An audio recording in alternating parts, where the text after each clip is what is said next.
বন্ধু এত মিষ্টি মিষ্টি করে নাচগুলো করলো, আমি ওদের নাম জানবার লোকটা কি সন্দেহতে পারলাম না। চলুন জেনে নিই আমাদের এই ছোট্ট ছোট্ট বন্ধুদের কি কি নাম।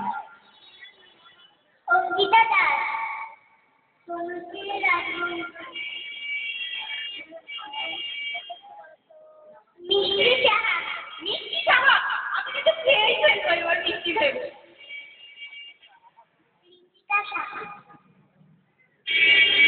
সৌমি দামোদর, মহেশ সাহা, মিশা দাস। কোয়েল এসছে, মিষ্টি এসছে, অন্বেষা এসছে। ও কি সুন্দর সুন্দর নাম, আমার কথা নাম গো। জেনে নিই পারমিতা সেন। সবার জন্য আরেকবার একটু জোরে করে হাততালি। এত সুন্দর ওরা নাচ করলে, সত্যি আমি ওদের বয়সে মঞ্চে উঠলে কেঁদেই ফেলতাম ভ্যাঁ করে। এসো তোমরা এবার, আর গিয়ে তারপরে যারা নাচ করবে তাদের একটু পাঠিয়ে দাও। চলো। দেখে নেবো